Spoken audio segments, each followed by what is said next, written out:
The question we're asking is, why is it that New Zealand haven't won the World Cup since its inception in 1987? And there's an obvious place to start, an obvious person as well. Come on, Zinzan. Why haven't you won it since 1987 then?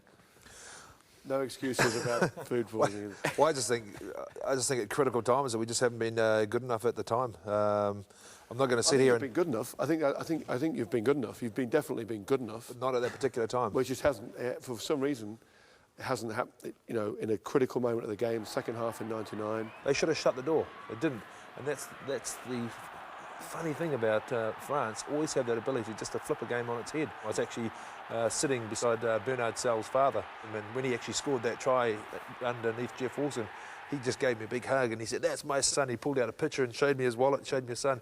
So I gave him a big hug, and I was sitting right beside all these French people, but they just have that ability. When we were watching that game, I was in the gym for whatever reason, working off some frustration and thinking New Zealand are going to win this. France lost by 50 points 3 months before. I think New Zealand are going to win this. And maybe New Zealand won before the game. Philippe, you can go around each one of these guys here, and there's one team that you never ever do that to, is underestimate any French team going into any game, because we always have a saying in New Zealand is it all depends the wine the French drink the morning of the game. If it's a good wine, they'll play outstanding well. If it's a bad wine, you can...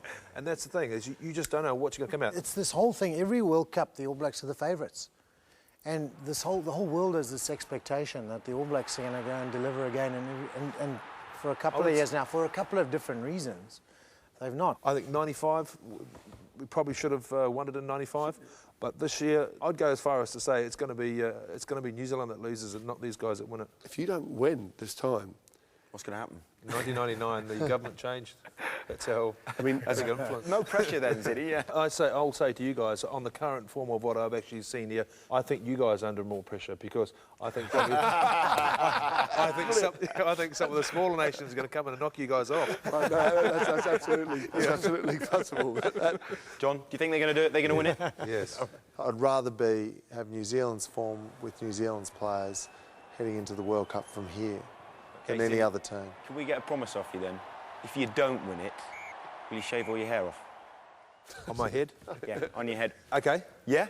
And if we win, you shave yours off. Okay, fair enough. It's a Actually, deal. no, Jono. You shave yours off. Don't point at me. I didn't start this. I didn't start this. We have a deal. It might not grow back.